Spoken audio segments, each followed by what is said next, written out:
To watch this video in Hindi, go to the video settings, click on audio tracks and then select your preferred language. Please keep the auto-translated subtitles on. All Mahavidyas have a unique spiritual essence, expressing a particular aspect of the Divine Mother. Goddess Kamala or Kamalatmika is the personification of auspiciousness. Her energy is expansive and she symbolizes growth. Whatever is auspicious, beautiful, abundant and complete is a manifestation of Goddess Kamala. Kamala is believed to be the Tantric form of Lakshmi, the goddess of prosperity in Hinduism. In Tantra, the goddess is generally seen as the supreme, fierce, feminine energy. But Kamala is completely different from the rest of the Mahavidyas. All other Mahavidyas are manifestations of the extreme form of the goddess, while Goddess Kamala is gentle and nurturing. She is the exact opposite of the first of the Mahavidyas, Kali. Many people therefore think that Goddess Kamala is not very important in the Tantric path. Hence, she is the last of the Mahavidyas, the 10th one. Is it so?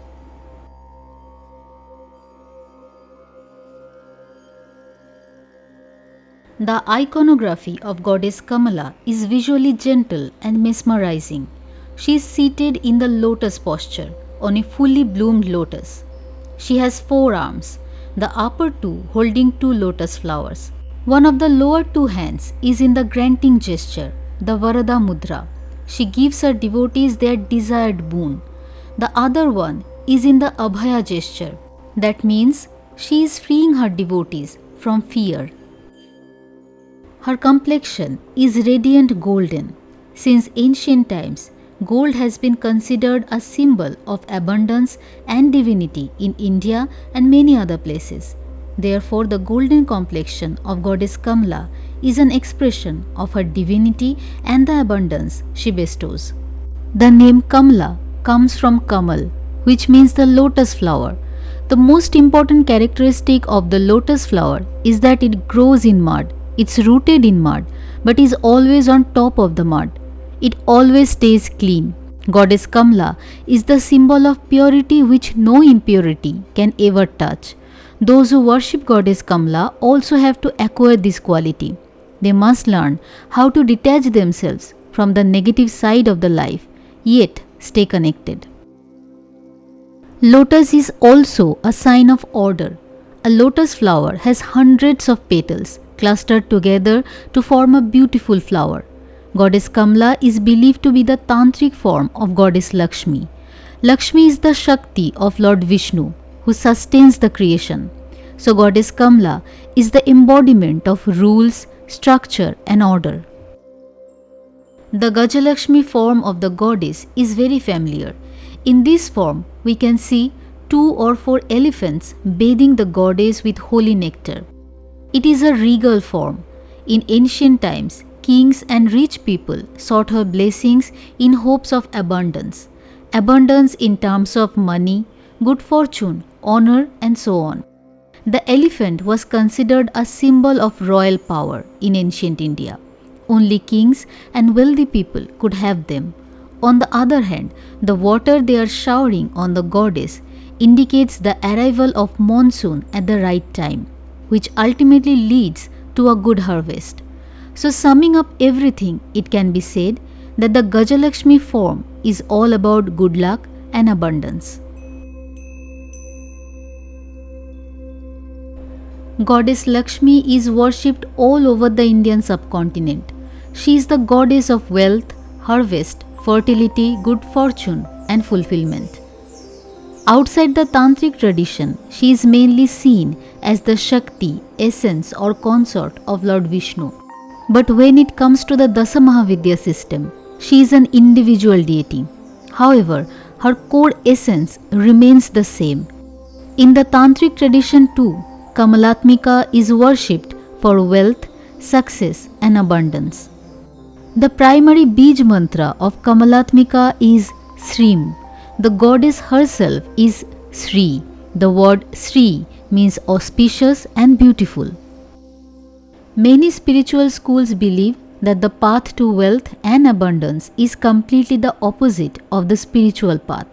But Tantra doesn't teach complete detachment from life or desires. Wealth is never the ultimate goal in this path, but wealth is definitely a tool necessary for survival and serving others.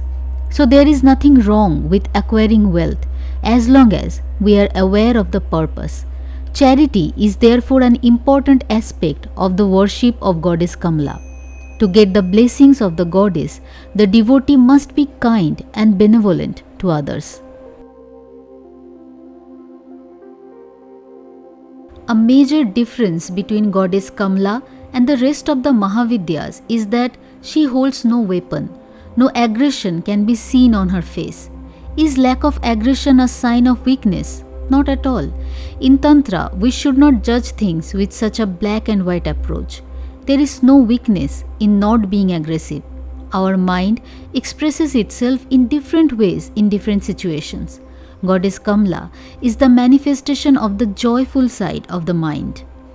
Many claim that Goddess Kamala comes last among the 10 Mahavidyas, meaning she is the least important in the Tantric path. But we should remember many good things come in the end. Fulfillment, for example, comes in the end. The last stage of Kundalini awakening is the activation of the crown chakra. The crown chakra is seen as a lotus flower with 1,000 petals. The first of the 10 Mahavidyas is Goddess Kali, who destroys ego and illusion from the devotee's mind with her sword. If you compare Goddess Kali with Goddess Kamala, you will understand that they are complete opposites. Goddess Kali wears no clothes. She only wears the garland of severed heads, which represents ego, and severed hands, which represent karma.